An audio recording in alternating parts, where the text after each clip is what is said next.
Now, I've been doing YouTube seriously now and looking at the game of basketball through a different lens since about 2021, and my Detroit Pistons were kind of on the same rebuilding timeline as the Houston Rockets. So the Houston Rockets have been a team that I've paid close attention to over these last couple of years, and I think they just done a terrific job in the offseason, and especially during the NBA draft. We look at some of their picks since the year 2021.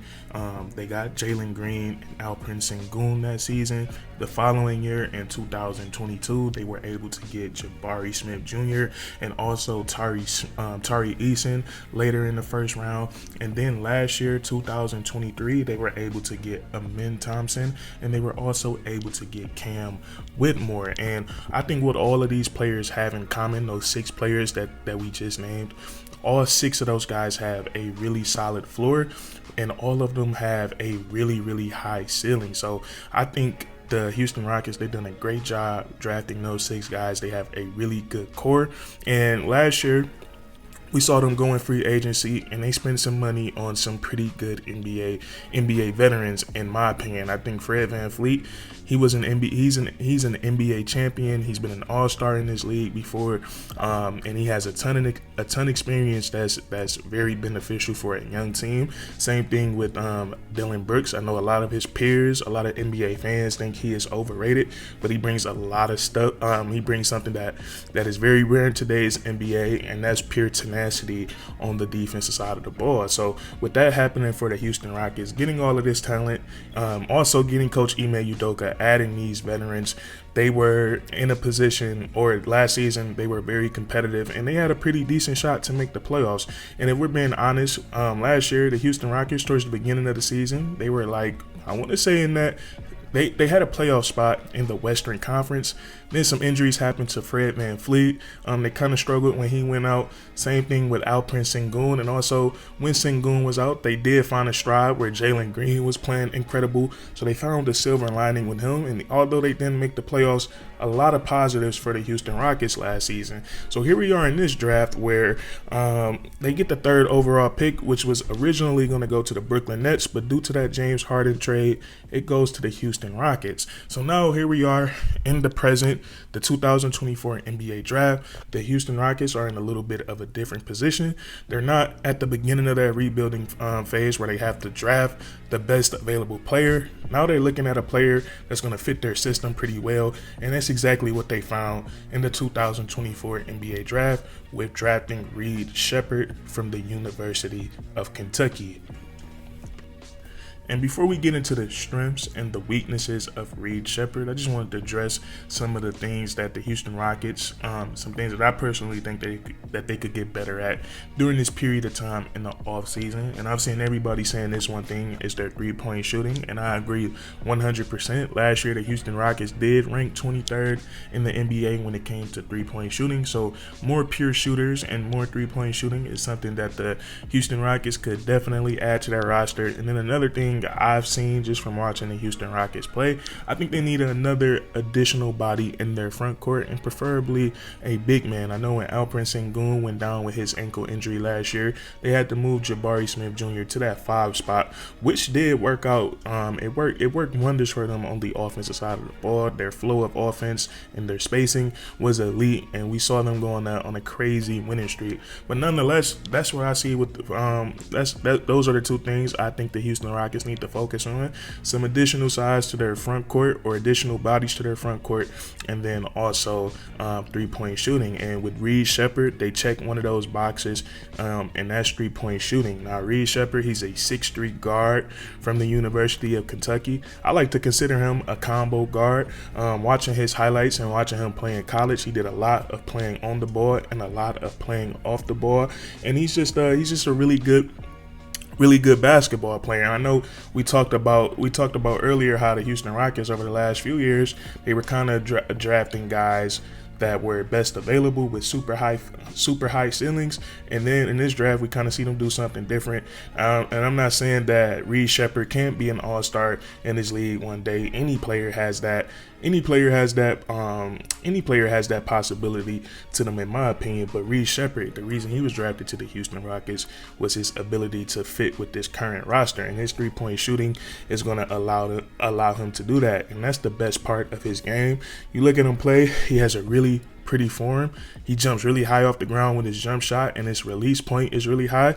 When I watch him catch and shoot off the dribble, his release kind of reminds me a little bit of Klay Thompson. But Reed Sheppard, like I said, I look at him like a combo guard with the basketball in his hands. He has the ability to put the ball on the floor. He can run the two-man game. He's a very unselfish player. He does not force shots. That's something Ime Udoka is going to love. He has no problem coming off the basketball if he has nothing available. A three-level scorer. Really crafty, really not a super strong finisher, but a very crafty finisher. Has the high glass layup with both hands, knows how to finish on his inside hand on the opposite side. That's very important for a guard, especially when you have guys chasing behind you trying to block the shot. He has the mid-range game, and as we established, he can knock down that three-point shot. So in Reed Sheppard, he doesn't just pass the eye test, but he passed the numbers test as well. During his tenure at Kentucky, he averaged 12 points per game, but he was supremely efficient from the field.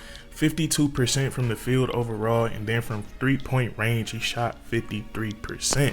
So the numbers are there for Reed Sheppard as well. The attitude, his morale, he's a very low ego player. So this is a perfect draft pick for the situation that the Houston Rockets are in right now. And defensively, I know he's only 6'3", and we live in that era in today's game where teams see a player that's shorter than 6'4", 6'5" out there. They're going to try to target them on the defensive side of the ball. That's literally what 80% of teams do nowadays. They try to find the mismatch for their best perimeter player and allow them to go to work on an isolation. But in college, Reed Sheppard, he's a guy that's engaged on the defensive side of the ball. He can make big plays. He even led the SEC in steals last season. So he is a locked in and an engaged defender. And if teams are hunting him, he's definitely going to make them work for their bucket. So I'm looking at Reed Sheppard. I think him and Amen Thompson is going to be that backcourt off the bench for the Houston Rockets, and I think it's gonna add some much needed boost to that second unit. Like we said, his ability to knock down that three-point shot. It's actually gonna be very fun to watch him and Amen Thompson together. I'm a huge fan of Amen Thompson, both the Thompson twins. We have the other one on the Detroit Pistons, but I gotta say this in every single Houston Rockets video.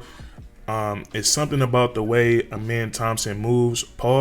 Something about the way he moves as a basketball player is so mesmerizing. I just want to see the ball in his hands a lot more.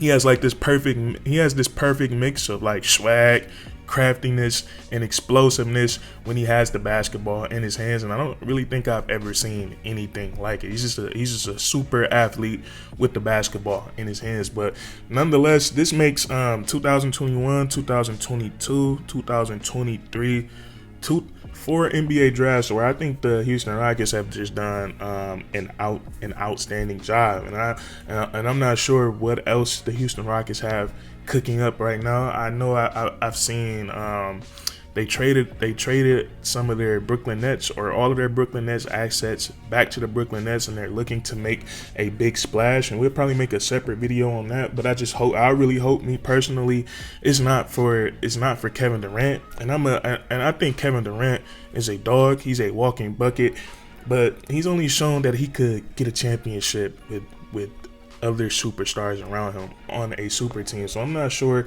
if I wouldn't want to go out and trade for a 36-year-old Kevin Durant when you have all these young components constantly getting better. If I'm the Houston Rockets, I would try to stay a little bit more patient, but that's a subject for a different day. I like this draft pick a lot. Just to go over Reed Sheppard, just to summarize him, he's a 6'3", combo guard, University of Kentucky, lights out 3-point shooter, 53% from the field in his collegiate career. He can do it off the catch, he can do it off the dribble, and he also has range. He's a good basketball player. If we were going to the gym, he would be a guy that would get picked up first. He makes the right play. He doesn't miss open shots, and he's a low ego player. So this is a great pickup for the Houston Rockets. Making these videos are always super fun for me, so I hope you guys enjoyed. If you did enjoy, please leave a like. Comment down below, how do you feel about what the Houston Rockets did with the number 3 overall pick, and then please subscribe for more weekly content. We're definitely about to get more active on here, so make sure you hit that subscribe button so you do not miss anything. And that's curtains.